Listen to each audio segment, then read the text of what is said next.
بسم اللہ الرحمن الرحیم 13واں سپارہ دو حصوں پر مشتمل ہے، تین حصوں پر مشتمل ہے۔ سورہ یوسف، سورہ رعد اور سورہ ابراہیم۔ سب سے پہلے سورہ یوسف کا مکیہ حصہ۔ قرآن مقدس میں سورہ یوسف ایسی صورت ہے کہ جس میں اللہ تعالیٰ نے حضرت یوسف علیہ السلام کا پورا واقعہ بیان فرمایا، اور اس صورت کے علاوہ حضرت یوسف علیہ السلام اللہ تعالیٰ کے ایسے پاک پیغمبر ہیں کہ پورے قرآن میں کہیں بھی ان کا نام نہیں آیا، اور ان کا تھوڑا سا قصہ بھی کسی اور صورت میں مذکور نہیں ہے، جبکہ باقی انبیاء اور رسول کے واقعات اللہ تعالیٰ نے پورے قرآن میں بیان فرمائے۔ اور اس واقعے کے متعلق اللہ نے آغاز میں بتایا کہ میرے پاک پیغمبر احسن القصص، ایک بہترین واقعہ ہے، ہم آپ کو سناتے ہیں۔ حضرت یوسف علیہ السلام کا واقعہ۔ حضرت یعقوب علیہ السلام کے 12 بیٹے تھے، اور ان میں سے حضرت یوسف علیہ السلام غیر معمولی طور پر سب سے زیادہ حسین اور حسن صورت، حسن سیرت، دونوں کے حسن کی وجہ سے ان کے والد حضرت یعقوب علیہ السلام ان سے بے پناہ محبت کرتے تھے۔ ایک مرتبہ حضرت یوسف علیہ السلام نے خواب دیکھا اور اپنے والد گرامی کو اپنا خواب سنایا کہ 11 ستارے اور چاند اور سورج مجھے سجدہ کر رہے ہیں۔ ان کے والد نے انہیں منع کیا کہ اپنا یہ خواب اپنے بھائیوں کو مت بتانا، باپ کی بیٹے سے اس محبت کی وجہ سے کہیں آپ کے بھائی حسد میں مبتلا نہ ہو جائیں۔ اور پھر وہ حسد میں مبتلا ہوئے اور اپنے والد کو تفریح کا کہہ کر حضرت یوسف علیہ السلام کو جنگل میں لے گئے اور آپ کو کنویں میں گرا دیا۔ وہاں سے ایک قافلہ گزرا، انہوں نے پانی نکالنے کے لیے کنویں میں ڈول ڈالا تو اندر سے حضرت یوسف علیہ السلام اس کے ساتھ نکل آئے۔ قافلے والوں نے مصر جا کر بیچ دیا، عزیز مصر نے خرید کر اپنے گھر میں رکھا۔ جوان ہوئے تو حضرت یوسف علیہ السلام پر عزیز مصر کی بیوی فریفتہ ہو گئی۔ اس نے برائی کی دعوت دی، آپ نے اس کی دعوت ٹھکرا دی۔ عزیز مصر نے بدنامی سے بچنے کے لیے آپ کو جیل میں ڈلوا دیا۔ قید خانے میں بھی آپ نے دعوت توحید کا سلسلہ جاری رکھا، جس کی وجہ سے قیدی آپ کی عزت کرتے تھے۔ بادشاہ وقت کے خواب کی صحیح تعبیر اور پھر تدبیر بتانے کی وجہ سے آپ اس کی نظروں میں جچ گئے۔ اس نے آپ کو خزانے، تجارت اور مملکت کا خود مختار وزیر بنا دیا۔ مصر اور گرد و پیش میں قحط کی وجہ سے آپ کے بھائی غلہ حاصل کرنے کے لیے مصر سے آئے۔ ایک دو ملاقاتوں کے بعد آپ نے انہیں بتایا کہ میں تمہارا بھائی یوسف ہوں۔ پھر آپ کے والدین بھی مصر آ گئے اور پھر سب یہیں آ کر آباد ہوئے۔ حضرت یوسف علیہ السلام کے اس واقعے میں بہت زیادہ عبرت کے مقامات ہیں اور اللہ تعالیٰ کی بڑی نشانیاں ہیں۔ حضرت یوسف علیہ السلام کا جو واقعہ ہے، ان میں آپ کی ایک قمیض ہے۔ وہ قمیض حضرت یوسف علیہ السلام کو کنویں میں پھینک کر اس قمیض پر جھوٹا خون لگا کر حضرت یعقوب علیہ السلام کے سامنے لائی گئی۔ اور پھر ایک قمیض ایسی ہے کہ جس قمیض کے بارے میں قرآن مقدس نے کہا فَلَمَّا رَأَىٰ قَمِيصَهُ قُدَّ مِن دُبُرٍ قَالَ إِنَّهُ مِن كَيْدِكُنَّ۔ حضرت یوسف علیہ السلام کی برات کا ذریعہ بنی قمیض کو پیچھے سے پکڑا اور قمیض پھٹ گئی۔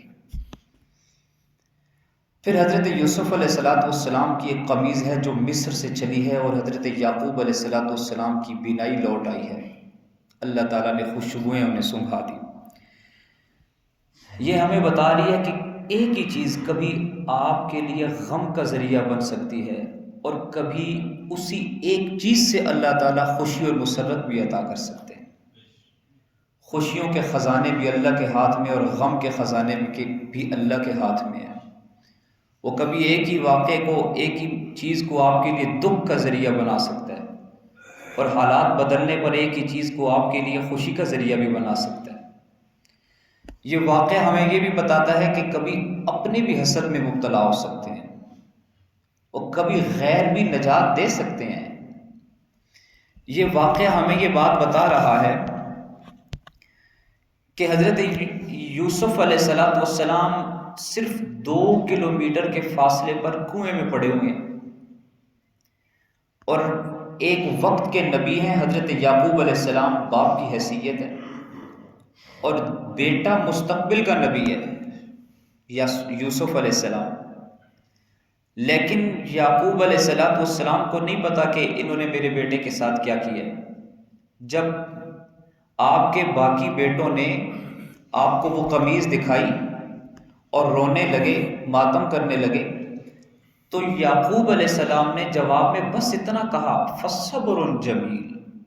نہ آپ کے چہرے پر کہ خد و خال تبدیل ہوئے، نہ بیٹوں پر غصہ کیا، نہ آنکھوں میں غصہ اترا، نہ لہجہ تبدیل ہوا، نہ ماتھے پہ شکن آیا۔ بیٹوں کا قصور کیا تھا کہ ایک بیٹے کو قتل کر کے آ رہے ہیں، اپنی طرف سے تو انہوں نے قتل کیا ہے، ایک بیٹے کو قتل کر کے آ رہے ہیں، اور باپ کی شفقت کا یہ عالم ہے، باپ نے باپ بن کے دکھایا ہے، کہہ رہے ہیں فَصَبْرٌ جَمِيلٌ، بس۔ اور پھر حضرت یعقوب علیہ السلام، آپ سے پوچھا گیا کہ قمیض مصر سے چلی، یہاں بیٹھ کر آپ یہ کہہ رہے ہیں انی لأجد ریح یوسف لولا ان تفندون، کہ آج مجھے اپنے بیٹے یوسف کی خوشبوئیں آ رہی ہیں۔ قمیض مصر سے چلی ہے، اور کنعان کے صحرا خوشبوؤں سے مہکنے لگے، اور آپ یہاں بیٹھ کر یوسف علیہ السلام کی بشارتیں دے رہے ہیں۔ جب 2 کلومیٹر کے فاصلے پہ کنویں کے اندر پڑا ہوا تھا، تب آپ کو کیوں نہیں پتا چلا؟ یعقوب علیہ السلام نے بتایا کہ ہماری مثال ایسے ہے کہ جیسے آسمان کے دامن پہ بجلی چمکتی ہے، جب سیاہ رات میں آسمان پر بجلی چمکے تو زمین میں پڑے ہوئے تنکے بھی نظر آتے ہیں، اور جب اندھیرا چھا جائے تو سامنے پہاڑ ہو وہ بھی نظر نہیں آتا۔ فرمایا کہ جب ہمارے قلب میں اللہ تعالیٰ کے علم سے وحی کی بجلی چمکتی ہے، ہم فرش پہ بیٹھ کے عرش کی خبریں دیتے ہیں، اور جب وحی کی بجلی نہ چمکے تو 2 کلومیٹر کے فاصلے میں کنعان کے کنویں میں بیٹا پڑا ہوا ہو، باپ نبی ہو کر بھی نہیں بتا سکتا۔ اللہ نے ایک ہدف تک پہنچنا تھا، ایک مقام دینا تھا، اور اس کو مقام دینے کے لیے اللہ تعالیٰ نے جو سفر شروع کیا ہے، بڑے لطیف اور غیر محسوس انداز میں حضرت یوسف علیہ السلام کو پہنچایا، آپ کو بادشاہت کا خواب دکھایا، اور پھر اس کے بعد باپ کو پتہ چل گیا کہ میرا بیٹا بادشاہ بنے گا، خواب دیکھا ہے، تعبیر پوچھی ہے۔ یہ بات یہ بتاتی ہے کہ ہر خواب ہر ایک کو بتایا نہیں کرتے۔ یعقوب علیہ السلام نے یوسف کو منع کیا کہ یہ خواب ان کو نہ بتانا۔ ہر خواب ہر ایک کو بتانے والا نہیں ہوتا، کبھی کوئی خواب آئے علماء کرام کو بتا کر ان سے تعبیر پوچھا کریں، ہر ایک کو اپنا خواب نہ بیان کیا کریں۔ ایک وقت کا نبی، دوسرا مستقبل کا نبی، لیکن دونوں کو محسوس نہیں ہونے دیا اللہ تعالیٰ نے کہ وہ کیسے بادشاہت کا سفر شروع کر رہے ہیں۔ خواب خوشی کا ہے کہ وہ بادشاہ بنیں گے، نبی بنیں گے، لیکن سفر غم کا شروع ہو گیا کہ کنویں میں پھینک دیا۔ تو کبھی کبھی ایک مقام دینے کے لیے اللہ غم میں آپ کو دھکیل دیتے ہیں، اور آپ صبر اگر کرتے ہیں تو اللہ صبر کی وجہ سے بڑے درجات عطا فرما دیتے ہیں۔ اگر یعقوب علیہ السلام کو 2 کلومیٹر کے فاصلے سے یوسف علیہ السلام کی خوشبوئیں آ جاتی، پتہ چل جاتا، تو باپ تھے، رہ نہ سکتے، انہیں نکلوا لیتے۔ جبکہ بادشاہت کا جو سفر ہے اس کا آغاز کنویں کے اندر سے ہو رہا ہے، یہاں سے وہ سفر شروع ہو رہا ہے۔ اگر اللہ تعالیٰ بتا بھی دیتے تو بھی اخلاقی طور پہ یہ بات اچھی نہیں تھی کہ ایک باپ اپنے بیٹے کو بادشاہ بنانے کے لیے ایسے کنویں میں ڈال کر وہ درخت کے پیچھے سے جھانک جھانک کر دیکھے کہ قافلے والوں نے اٹھایا یا نہیں۔ لہٰذا اللہ نے سارا انتظام اپنے غیب کے خزانے میں اور اپنے قدرت میں رکھا، اپنے ہاتھ میں رکھا۔ اگر یعقوب علیہ السلام کے باقی بیٹوں کو پتہ چلتا کہ کنویں میں گرنا بادشاہت بننے کا آغاز ہے، ہر بیٹا آگے بڑھ کر کہتا کہ مجھے دھکا دو، میں گروں گا کنویں میں، لیکن انہیں بھی ہوا نہیں لگنے دی اللہ تعالیٰ نے، وہ بھی استعمال ہوئے اور ایک دوسرے کی وہ منتیں کرتے کہ ہمیں دھکا دو، ہم کنویں میں گریں گے۔ یوسف علیہ السلام جب عزیز مصر کے گھر گئے، عزیز مصر کے گھر، تو اللہ نے نعمتوں بھرے ماحول سے اٹھا کر جیل کے قید خانے میں ڈال دیا، نعمتوں بھرے ماحول سے اٹھا کر۔ اور وجہ ایک عورت کا عشق ہے، اس کی محبت ہے اور اس کے گناہ کی دعوت ہے، لیکن نگاہیں بند کر کے یوسف علیہ السلام نے نعرہ لگایا ہے معاذ اللہ، میں کبھی بھی اس گناہ کے قریب نہیں جا سکتا۔ اس کی پاداش میں یوسف علیہ السلام کو جیل میں ڈال دیا گیا۔ یہ بات یہ بھی بتاتی ہے کہ بعض اوقات بے گناہ ہونے کے بعد بھی، بے گناہ ہونے کے باوجود بھی، بعض اوقات نیکی پر استقامت کے باوجود بھی آپ کو قید خانے میں ڈالا جا سکتا ہے۔ نبی ہو کر جیل میں، جیل کے ساتھیوں نے آپ سے تعبیر پوچھی تو آپ نے ان کو تعبیر بتلائی، اور ان میں سے جو دو تعبیر پوچھنے والے تھے جس کے متعلق یہ پتہ تھا کہ بھی یہ بچ جائے گا، تو اس کو کہنے لگے کہ میرا کیس بادشاہ کو جا کے بتانا، اسے بتانا کہ ایک بے گناہ قیدی تمہارے قید خانے میں قید و بند کی صعوبتیں برداشت کر رہا ہے۔ لیکن شیطان نے اسے بھلا دیا، فَأَنْسَاهُ الشَّيْطَانُ، اسے شیطان نے بھلا دیا۔ اللہ نے مناسب وقت تک یوسف علیہ السلام کو جیل میں رکھنے کی ایک سکیم کے تحت شیطان کو اس کام پر لگایا کہ اس نے بلایا، یوں شیطان بھی اللہ کی سکیم کو نہ سمجھ سکا اور بطور ٹول کے استعمال ہوا۔ اگر اس وقت یوسف علیہ السلام کے متعلق شیطان اسے نہ بلاتا اور وہ جا کے بادشاہ کو بتا دیتا تو یوسف علیہ السلام سوالی ہوتے اور بادشاہ جو ہے اس کے سامنے یوسف علیہ السلام سوالی ہوتے، مگر اللہ کو یہ بات پسند نہیں تھی کہ اللہ کا کوئی نبی ہو اور وہ سوالی بنے۔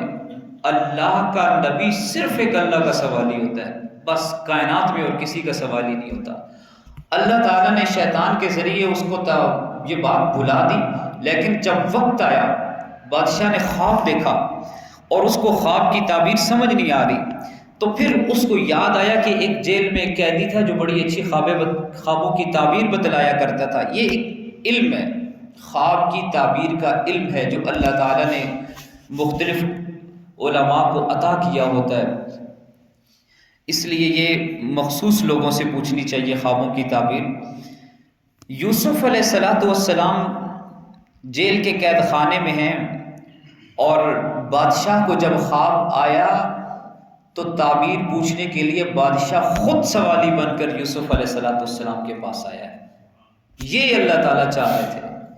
جب آ کر اس نے سوال کیا، تعبیر پوچھی، یوسف علیہ السلام نے تعبیر اسے بتلائی اور عقل و دانش کی وجہ سے آپ نے اس کی تدبیر بھی بتلائی، تو بادشاہ تو حیران رہ گیا۔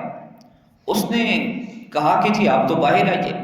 یوسف علیہ السلام نے فرمایا کہ میں NRO کے تحت باہر نہیں آؤں گا جب تک کہ وہ جن عورتوں کی وجہ سے میں قید ہوں وہ آئے نا اور وہ حقیقت بتلائے نا۔ پھر وہ عورتیں بلوائی گئیں اور انہوں نے یوسف علیہ السلام کی پاک دامنی کی گواہی دی، اور ان میں عزیز مصر کی بیوی تھی۔ اس نے اپنے جھوٹ کا اعتراف کیا اور اس نے کہا انا راودتہ عن نفسہ وانہ لمن الصادقین، یہ سچے ہیں۔ ان کی پاک دامنی اور ان کی صداقت کا سکہ اللہ تعالیٰ نے جما دیا، اور تب حضرت یوسف علیہ السلام وہاں سے باہر آئے۔ پھر وہ قحط کا خواب جو بادشاہ کو یوسف علیہ السلام کے پاس لایا، وہی قحط حضرت یعقوب علیہ السلام کے باقی بیٹوں کو، یوسف علیہ السلام کے بھائیوں کو ان کے پاس لے کر آیا، اور ان کے دربار میں جب لایا تو اللہ نے دکھا دیا کہ یہ وہ بے بس معصوم بچہ ہے کہ جسے تمہارے حسد نے مقام بادشاہت عطا کر دیا،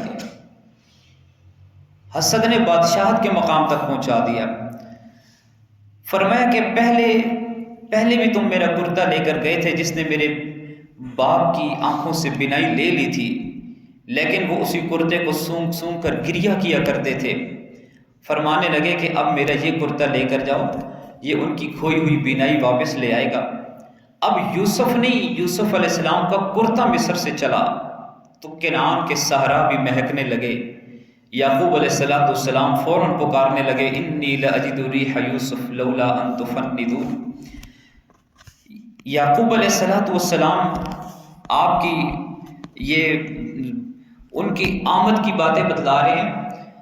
یہاں پر ایک بات بڑی قابل غور ہے کہ جب یوسف علیہ السلام کے سامنے بھائی ہیں تو انہوں نے کہا کہ اِنَّكَ لَأَنْتَ یوسف، آپ یوسف تو نہیں ہیں کہیں؟ آپ کے خط و خال سے ہمیں ایسا لگ رہا ہے کہ آپ یوسف ہیں۔ یوسف علیہ السلام نے فرمایا کہ ہاں انا یوسف، میں یوسف ہوں۔ اب اس آیت کے آخر میں اللہ تعالیٰ نے قرآن میں یہ بتلایا ہے، انا یوسف وہذا اخی قد من اللہ علینا، فرمایا کہ انہ من یتقی ویصبر، جو شخص بھی دو کام کرے گا، نمبر 1 تقوی، نمبر 2 صبر، اپنے آپ کو پاک دامن رکھے گا، بچا کے چلے گا، اور نمبر 2 صبر کرے گا، جو شخص بھی یہ دو کام کرے گا اللہ تعالیٰ اسے یوسف علیہ السلام کی طرح عزتوں کے تاج عطا کریں گے، یوں بدلہ دیں گے اس کی اس وفا کا جیسے یوسف علیہ السلام کو دیا ہے۔ کیا بدلہ دیا ہے؟ یوسف علیہ السلام کو اللہ نے وہ مقام دیا کہ آپ کے قدموں کے نیچے مصر کا تخت رکھ دیا اور آپ کے سر پہ تاج نبوت سجا دیا۔ اللہ نے یہ انعام دیا۔ مادی طور پر بھی اللہ نے حکمرانی عطا کی ہے کہ بادشاہت دی ہے، اور روحانی طور پر بھی اللہ نے حکمرانی عطا کی ہے کہ آپ کو نبوت عطا کی ہے۔ سورہ یوسف کا اگر آپ گہرائی سے مطالعہ کریں تو اس میں سے یہ پتہ چلتا ہے کہ سگے بھائی بھی حسد کر سکتے ہیں، آپ کے اپنے بھی آپ کو ہلاکت میں ڈال سکتے ہیں، وارثہ نیک آدمی پر بھی تہمت لگائی جا سکتی ہے، بلا جرم بھی قید و بند کی صحبتیں برداشت کی جا سکتی ہیں، غیبی مدد سے برات مل سکتی ہے، ظلم سہ کر عظیم منصب مل سکتا ہے، تقوی سے عزت کا حصول ہو سکتا ہے، آپ کے اپنے، آپ کے عزیز، آپ کے اقربا آپ سے جدا ہو سکتے ہیں، آپ ہجر اور جدائی کو کاٹ سکتے ہیں، بچھڑے ہوئے مل سکتے ہیں، ہر خواب پورے ہو سکتے ہیں۔ قرآن کی اس صورت میں کیا کشش ہے، کیسی جاذبیت ہے۔ پھر ایک عجیب بات یہ ہے کہ حضرت یوسف علیہ السلام کے واقعے میں اور ہمارے پاک پیغمبر صلی اللہ علیہ وسلم کی حیات طیبہ میں بڑا آپس میں تعلق ہے کہ یوسف علیہ السلام آپ کو بھی کنویں میں ڈالا گیا، آپ کو بھی کنعان سے نکالا گیا، اور رحمت عالم صلی اللہ تعالی علیہ وسلم کو بھی مکہ سے نکالا گیا۔ حضرت یوسف علیہ السلام کے ساتھ حسد کرنے والے بھی غیر نہیں اپنے بھائی تھے، حضور پاک صلی اللہ علیہ وسلم کے ساتھ بھی حسد کرنے والے غیر نہیں، سب اپنے عزیز و اقارب مکے کے مشرکین، اپنے رشتہ دار تھے۔ حضرت یوسف علیہ السلام کنعان کے کنویں میں پڑے ہیں، اور حضرت محمد رسول اللہ صلی اللہ علیہ وسلم نے بھی غار ثور میں اپنی زندگی کی 4 راتیں یوں گزاری ہیں۔ پھر یوسف علیہ السلام کو بھی اللہ نے بڑا اجر اور بڑا انعام عطا کیا ہے، اور محمد الرسول اللہ صلی اللہ تعالی علیہ وسلم کو بھی بڑا اجر اور انعام عطا کیا کہ آپ کو بھی نبیوں کا امام بنا کے رکھ دیا۔ آپ علیہ السلام کی زندگی حضرت یوسف علیہ السلام کی زندگی سے ملتی ہے۔ سورہ یوسف کے بعد اس سے پارے کی دوسری صورت سورہ رعد ہے، اور سورہ رعد میں اللہ تعالیٰ نے سب سے پہلے قرآن مقدس کی حقانیت بیان کی ہے۔ ایک نقطہ قابل غور ہے کہ قرآن کی جو صورتیں حروف مقطعات سے شروع ہو رہی ہیں، ان تمام صورتوں میں اللہ تعالیٰ نے ابتدا میں قرآن کا ذکر کیا، اور قرآن کے مخالفین کو چیلنج کیا ہے جو قرآن کو معاذ اللہ انسانی کافش قرار دیتے ہیں۔ اس کے بعد اللہ نے توحید کو بیان فرمایا، آسمانوں کو اور زمین کی تخلیق، سورج اور چاند کی تخلیق، رات اور دن کا آنا اور جانا، پہاڑوں اور نہروں کو، غلہ جات کو، مختلف رنگوں کو، ذائقوں کو اور خوشبوؤں والے پھلوں کو پیدا کرنے والا ایک اللہ، موت اور زندگی کا مالک ایک اللہ، نفع اور نقصان ایک اللہ کے ہاتھ میں ہے۔ اللہ نے انسانوں کی حفاظت کے لیے فرشتے مقرر کر رکھے ہیں۔ پھر اس کے بعد قیامت کو بیان فرمایا کہ مشرکین کو اس بات پر تعجب ہوتا ہے کہ مردے ہڈیوں میں ان میں کیسے زندگی ڈال دی جائے گی، جبکہ اللہ فرما رہے ہیں کہ در حقیقت باعث تعجب تو یہ بات ہے کہ جو یہ کہتے ہیں ان کا کہنا بڑا تعجب والی بات ہے۔ پھر اللہ کے نبی صلی اللہ علیہ وسلم کی رسالت کو بیان کیا، ہر قوم کے لیے کوئی نہ کوئی رہنما اور پیغمبر بھیجا جاتا ہے۔ اور پھر متقین کی 8 صفات بیان فرمائی۔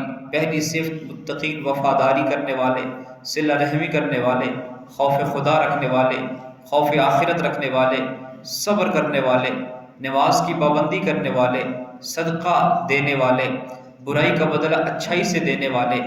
اور پھر اشقیاء کی 3 علامتیں بیان فرمائی کہ شقی وہ لوگ، بدبخت وہ ہیں جو وعدہ خلافی کرنے والے ہیں، قطع رحمی کرنے والے ہیں، زمین میں فساد پھیلانے والے ہیں۔ اور اس سے بارے میں اگلی سورہ ابراہیم، اس میں 5 باتیں ارشاد فرمائی۔ سب سے پہلے توحید، تمام آسمانوں اور زمینوں کو اللہ نے بنایا، اسی اللہ نے آسمان سے پانی اتارا، پھر انسانوں کے لیے زمین میں پھل نکالے اور پانی کے لیے مختلف نہروں کو انسانوں کے تابع کیا، سواریوں کو تابع کیا، سورج اور چاند، رات اور دن کو انسانوں کے کام میں لگایا۔ جو کچھ انسانوں نے مانگا اللہ نے عطا کیا، اس کی نعمت اتنی زیادہ کہ ان کی گنتی بھی انسان کے بس کی بات نہیں۔ پھر رسالت کو بیان کیا، اور رسالت کے ضمن میں اللہ تعالیٰ نے فرمایا کہ نبی علیہ السلام کو تسلی دی کہ میرے پاک پیغمبر، آپ سے پہلے جتنے بھی انبیاء گزرے ان کے ساتھ بھی ان کی قوموں نے انکار، عداوت اور مخالفت کا یہی رویہ اختیار کیا تھا جو آپ کی قوم نے آپ کے ساتھ کیا ہے۔ ہر نبی اپنی قوم کا ہم زبان ہوتا ہے۔ پچھلی قوموں کے مکذبین کے کچھ شبہات کو ذکر کیا، اور پھر قیامت کو بیان کیا۔ کافروں کے لیے جہنم اور ایمان والوں کے لیے جنت کا وعدہ ہے۔ جنت کی نعمتیں اور جہنم کی ہولناکیوں کا ذکر ہے۔ روز قیامت حساب و کتاب ہو جانے کے بعد شیطان گمراہوں سے یہ کہے گا کہ جو وعدہ خدا نے تم سے کیا تھا وہ تو سچا تھا، اور جو وعدہ میں نے تم سے کیا تھا وہ جھوٹا تھا۔ میں نے تم پر زبردستی نہیں کی، تم خود میرے بہکاوے میں آ گئے تھے۔ فلا تلومونی، مجھے ملامت نہ کرو، ولوموا انفسکم، اپنے آپ کو ملامت کرو۔ سورہ ابراہیم سے یہ پتہ چلتا ہے کہ شکر سے نعمتوں میں اضافہ ہوتا ہے، اور ناشکروں کے لیے اللہ تعالیٰ کا سخت عذاب ہے۔ کافروں کے اعمال کی مثال راکھ کی طرح تیز ہوا آئے اور سب اڑا کر لے جائے۔ حق اور ایمان کا کلمہ پاکیزہ درخت کی طرح ہے جس کی جڑیں بڑی مضبوط اور اس کا پھل بڑا شیریں، اور باطل اور ضلالت کا کلمہ ناپاک درخت کی مانند ہے، اس کے لیے قرار بھی نہیں ہوتا اور وہ ہوتا بھی بے ثمر ہے۔ اللہ تعالیٰ ظالموں کے کارناموں اور کرتوتوں سے بے خبر نہیں ہے۔ پھر ابراہیم علیہ السلام کی 6 دعائیں اللہ نے بیان فرمائیں۔ ابراہیم علیہ السلام نے اپنے رب سے امن مانگا، بت پرستی سے حفاظت مانگی، اقامت صلاۃ مانگی، دلوں کا میلان مانگا، رزق مانگا، اور اللہ تعالیٰ سے مغفرت کی درخواست کی۔